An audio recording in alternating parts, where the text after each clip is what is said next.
led by two-time Southern Conference Coach of the Year, Heath Esslinger. Your Chattanooga Mocs wrestling team is Chattanooga strong. That is amazing right there, how many times he snapped him and brought him back. Chattanooga is home to 29 SoCon tournament titles, 16 regular season championships, 151 individual champions, 7 SoCon Wrestlers of the Year, and 9 Division I All-Americans. You're watching Monday Moc Talk, hosted by head coach Heath Esslinger. Welcome, Chattanooga wrestling fans, to the November 14th edition of Monday Moc Talk. The Mocs have been busy these past few days. A lot of things going on with Chattanooga wrestling. Wrestling really getting cranked up at the Division I level over these past few weeks, and tons of upsets, great matches all across the country. And we've been busy right here in Chattanooga, Tennessee as well. What I love about this season, starting off this season, is that we've really had 4 events, and the Mocs have yet to wrestle in a gymnasium. We were outdoors for our blue gold match. We went back outdoors against Southeastern. We wrestled in McClellan Gym on Thursday night against VMI, but I wouldn't call it a gymnasium. It was more of a dinner theater as we went candlelight dinner fashion on Thursday against VMI. And then on Sunday, we were at Virginia Tech, wrestled in the Moss Fine Arts Center, an absolutely phenomenal event there in the Moss Fine Arts Center at Virginia Tech. As we began this production this morning of Monday Moc Talk, I actually had our Fine Arts Center pulled up on my computer, looking at measurements of the stages over there to see what we could do here at Chattanooga to produce that same kind of event for the people here and our wrestling fans here in our community. So from a performance standpoint, I thought we wrestled really well on Thursday night against VMI.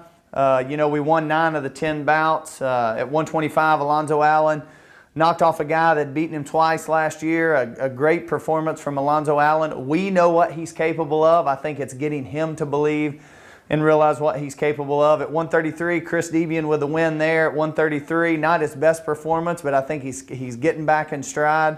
At 141, Roman Boylan, probably I thought one of the best performances of the night. At 149, Dillinger Potter, big pin for us. There's a true freshman. At 157, we were a little outmanned. VMI's got a great guy. Trey Watson battled. We came up on the short end.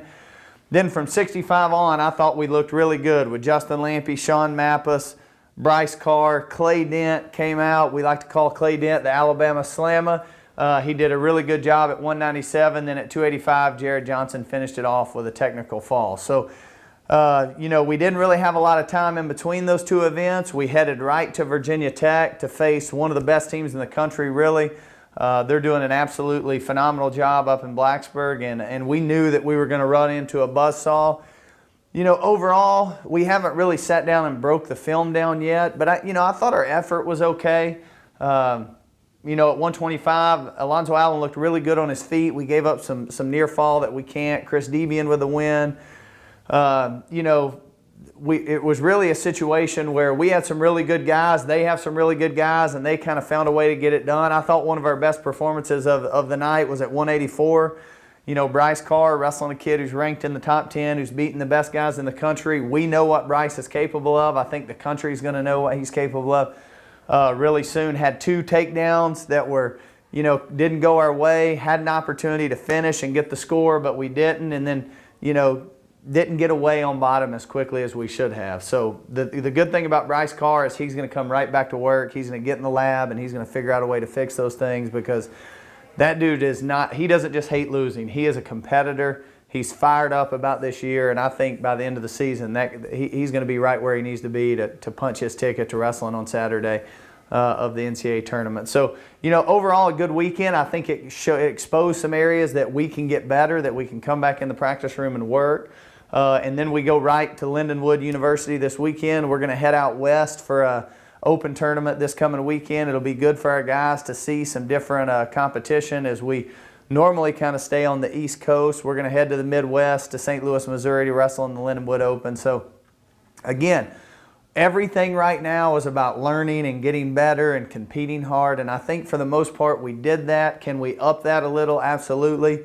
And I think you'll see that as the season progresses, because we believe we have the right guys here, and they're doing an unbelievable job. And I think even from 1 week to the next, you're going to see some vast improvements in these guys that are competing for us.